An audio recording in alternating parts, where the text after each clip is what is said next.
Well, welcome back to the Proverbs series, guys. For today's video specifically, I want to go to chapter 23, verse 9, which reads, "Do not speak to fools, for they will scorn your prudent words." All right. Wow. You know, let's be honest, right? Most of us have had the experience of trying to reason with someone who was not interested in being reasoned with, right? You lay out a careful, patient, well-constructed point, and you address their objections, you bring evidence, and you appeal to common ground, and the person looks at you, just dismisses everything you said, and doubles down on exactly what they were saying before you even started, right? And so the exchange ended up producing nothing except your own frustration and possibly even a mild freaking headache, right? And so Proverbs 23:9 here addresses that experience directly, and it does so with a brevity that is almost jarring given how much it implies. Do not speak to fools. 7 words, but an enormous amount of practical and theological weight packed into them. Now, on the surface, this might sound like elitism, right? The advice of someone who has decided they are too wise to engage with people beneath them. But I think that reading misses what Solomon is actually saying here and why. This verse is not about protecting your ego, but it is about protecting something far more valuable. The word itself, specifically the kind of careful, prudent speech that deserves better than to be scorned by someone who is never going to receive it. And it's about the wisdom of recognizing in advance when an investment of words is genuinely going to produce a return and when it is not. So let's break down the verse here, right? Do not speak to fools. The word translated fools here is the Hebrew word kasil, the dull, thick-headed fool we first encountered all the way back in Proverbs 122, right? Like the person whose foolishness has hardened into a settled, entrenched orientation against wisdom and correction. So the kasil is not someone who is simply uninformed or making mistakes out of ignorance.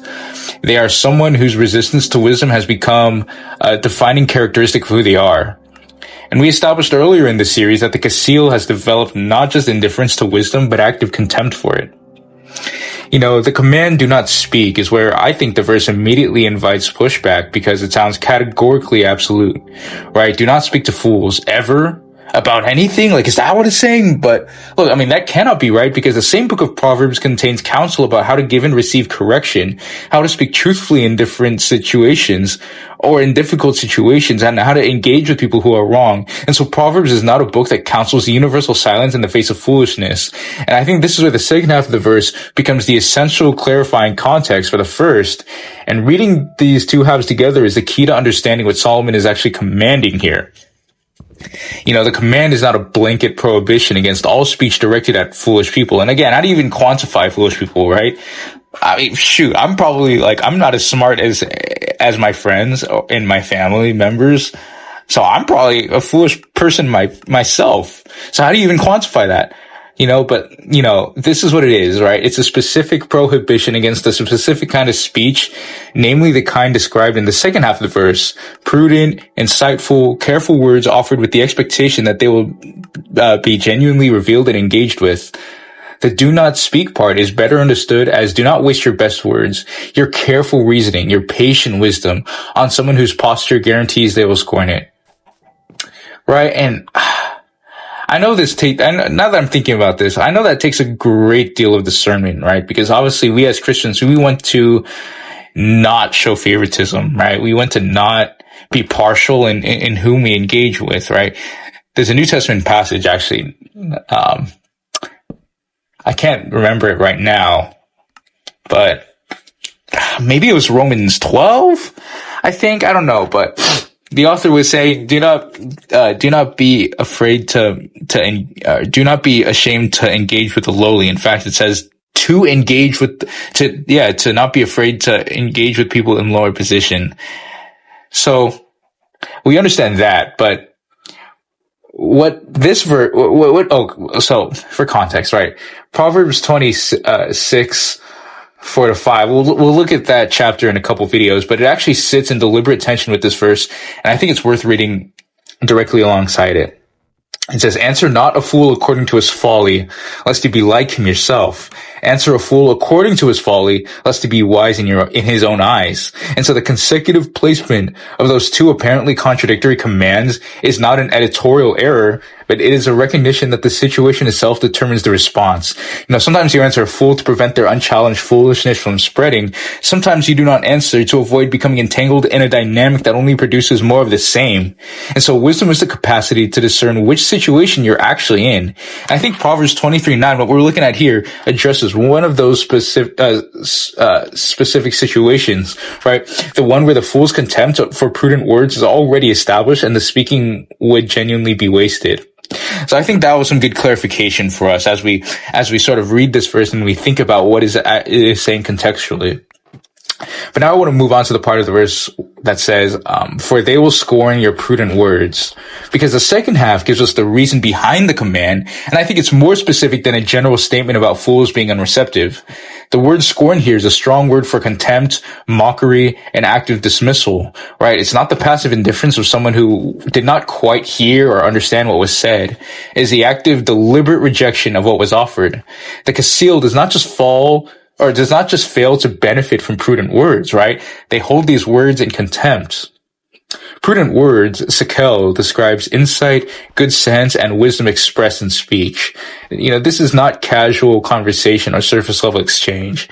They are the words that can carry genuine wisdom content, carefully constructed speech that reflects real understanding of a situation, and offers something genuinely valuable to the person receiving it, right? The tragedy, though, of casting these words before a fool is not just the fool's loss. It is actually the waste of something that had value, right? For example, Jesus captures this principle with one of his most memorable images in Matthew chapter 7:6. It says, do not give dogs what is holy, and do not throw your pearls before pigs, lest they trample them underfoot and turn to attack you. So the pearls are the prudent words of Proverbs 23:9, right? The trampling and turning to attack is the scorning. Jesus is making the same point Solomon makes, that some recipients are not in a position to receive what is being offered, and offering it anyway does not demonstrate generosity or persistence. Rather, it demonstrates a failure to read the situation accurately. And I think this is where the most important clarification of the entire verse is needed, because it is the place most likely to be misapplied. Right? Proverbs 23:9 is not a license at all to write people off permanently, or to decide that certain categories of humans are beneath our engagement. I touched on that earlier. Or to use the label of fool, quote unquote, as a convenient justification for avoiding difficult but necessary conversations. And so the verse is describing a specific dynamic and a specific kind of person, someone whose posture toward wisdom is established enough that the scorn of prudent words is not a possibility but a certainty. The kasil of this verse is not someone who might be wrong or might be difficult to convince. Yet someone whose settled contempt for wisdom means that no amount of prudent speech will produce anything other than the contempt directed back at the speaker. And so recognizing that dynamic and responding to it wisely, I think it's not giving up on a person, right? I think it's accurately reading the situation and protecting the integrity of the very wisdom that should be valued rather than wasted. And there's a meaningful difference between refusing to continue investing in a conversation that has clearly revealed itself to be fruitless and refusing to ever engage with someone who might be wrong. And so I think the principle behind this verse also applies beyond the interpersonal context, right? It has implications for how we engage in public discourse, on social media, in comment sections, in spaces where the posture of the other party has been made sufficiently clear that prudent words would not be received but scorned. And so the impulse to respond, to correct, to make sure our careful reasoning is on record is understandable, but Proverbs 23:9 asks whether that impulse is actually serving wisdom or simply serving our desire to have said something. So let's get practical here, right? Let's get applicable, because as I always say in my videos, I truly believe that turning knowledge into action is one of the most important parts of our Christian walk. And so the first thing, right, for us is to develop the discernment to distinguish between a difficult conversation and a fruitless one.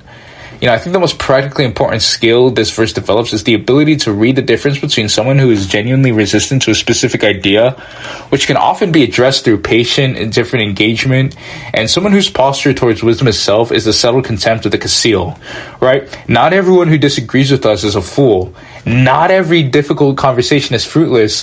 The verse is not counseling us to abandon every exchange that does not immediately produce an agreement, but it is counseling us to recognize the specific dynamic where scorn of prudent fools is the guaranteed outcome, and to respond to that dynamic with the wisdom of restraint rather than the compulsion to keep trying. And I think that discernment takes real observation, patience, and honesty about what the evidence of the conversation is actually telling us. Second thing is to guard our best words for people and context where they can actually bear fruit, because one of the less obvious applications of this verse is where the positive one is the positive one that it implies, right?